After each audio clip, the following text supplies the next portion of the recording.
You are kneeling on the deck of a flower boat in Canton harbor, counting coins that are not yours. Your hands are quick because the madam beats slow hands. The lantern over your head swings, and out past the junks the open sea is black and flat and going nowhere. You are a girl who has been sold. And in 9 years, 3 empires will send their navies to kill you, and every single one of them will fail. You do not know this yet.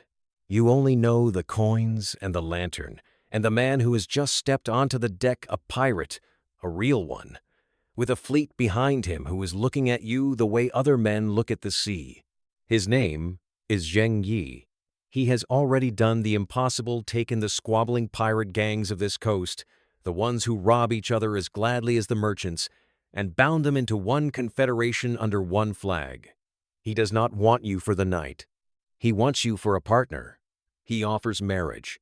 And you, a sold woman with nothing, do the thing that decides the rest of your life. You say yes, but only for half of everything, and a share of the command. He agrees. For 6 years, you do not stand behind him. You stand beside him. You learn the fleet the way a banker learns money. Which captain can hold a squadron, which one is skimming the common fund, which harbor pays its protection on time. You are not the pirate's wife. You are the pirate's brain. And then, in 1807, Ching Shih is swept off a deck in a storm and drowns, and the largest pirate force on earth has no head. Everything you are about to do, no man has ever done and lived to keep. You will command more ships than the British Navy keeps in these waters, and more fighters than most kings can raise. You will write a code in your own hand that 80,000 killers obey on pain of death. And when 3 empires give up, you will not be hanged, and you will not be drowned. You will walk away with your ships, your gold, and your life, because you are the one who decides when this ends. Level 1. The widow takes the fleet. A pirate fleet does not pass to a widow. It is taken, or it is lost. So before the rival captains can carve it up, you move first. You go to the strongest man under your dead husband, his adopted son, and lieutenant, a fisherman's boy he raised named Chung Po, and you bind him to you, command and bed both. So the fleet's best fighter answers to you and not against you. You do not inherit the red flag fleet. You take it. Level 2. The numbers. Understand what you are holding, because nobody believes it the first time. 6 color-coded squadrons, red, black, white, blue, yellow, green. Up to 1,800 ships. Tens of thousands of fighters. At the height, by the accounts that survive, as many as 80,000. To put a face on it, the pirate the West most fears, Blackbeard, had 4 ships and a few hundred men. You have a navy. And it follows a woman, which means every single day you must give it a reason to keep following. Level 3. The code. Here is how you hold 80,000 killers, and it is the part history forgets when it calls you a pirate. You do not hold them with fear of you, you hold them with law. You write a code, articles, in your own hand, and you enforce it without exception. Steal from the common fund, the plunder that pays every man. Death. Desert in a fight. Death. And the article that makes the Qing court go quiet. A captured woman may not be harmed. Rape a female prisoner, and you are beheaded. You did not write mercy into the code. You wrote discipline. A force that does not fracture from the inside cannot be broken from the outside. That is the whole secret, and you are the only one who has it. Level 4. The protection of the sea. Now you do the thing that turns a pirate band into a power. You stop robbing the coast, and you start governing it. Your ships sell safe passage documents, pay the fleet, fly our chit, and no junk under our flag will touch you. The salt merchants pay. The fishing villages pay a tax, and in return, you settle their disputes and guard their boats. The great trading companies, the British and the others, moving silk and tea and opium through these straits, find their cargo is only safe once it has bought your permission. You are not raiding the South China Sea anymore. You are running it. Level 5. The empire strikes. Beijing has had enough of a woman taxing the emperor's own sea. The Qing Navy sails out to end you, and you do to them what you do to everyone. You outthink them. You let their squadrons chase you into waters you know and they don't. you turn and swallow them.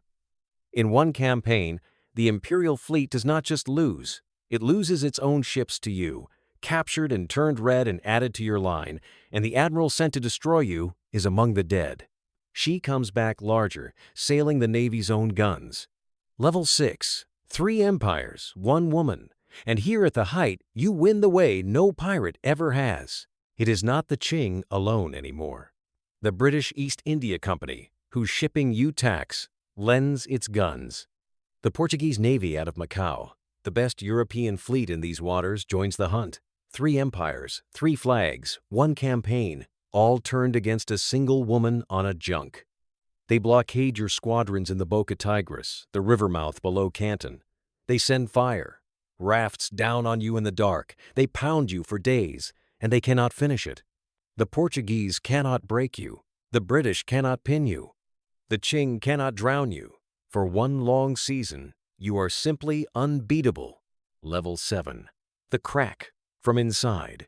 But the danger was never the empires. You always knew that. The danger is the 80,000, because a fleet that follows you by choice can choose one morning to stop. So the empires change their move. They cannot kill you, so they offer something more dangerous than a cannon, a pardon, surrender, and walk free. And it works the way you always feared not on you, on your men. The Black Flag Squadron breaks first. And then the worst of it. Chung Po, your own lieutenant, your own husband, opens his own talks with the Qing behind your back. The fleet no empire could break is breaking itself, and the man cracking it is the man sharing your cabin. Level 8. The table, not the deck.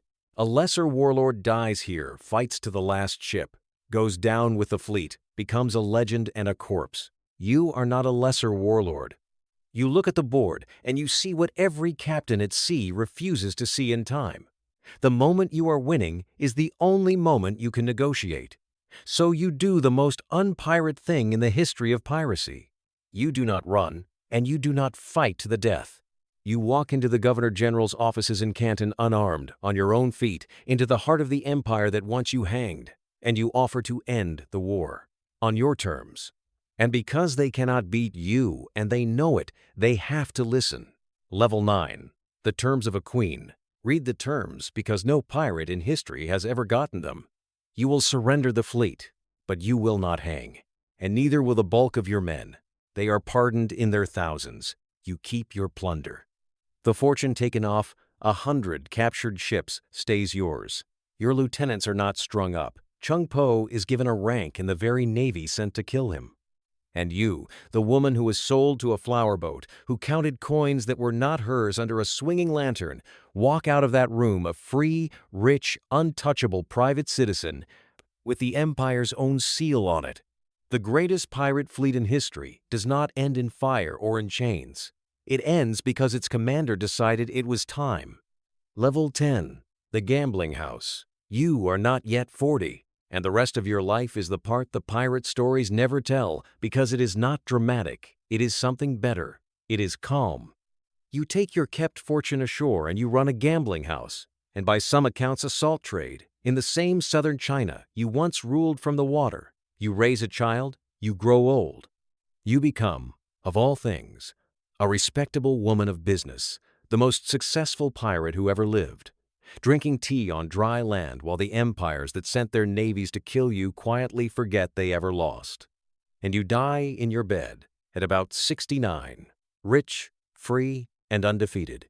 That is the part that should be impossible. Every other warlord in this kind of story ends on a deck, or a gallows, or a cross. The age devoured them. It did not devour you. You took a sold girl's quick hands, a dead man's fleet, and a code written in your own hand, and against the Qing and the British and the Portuguese, against 80,000 men who could have killed you any morning they chose, you did the one thing none of them could do to you.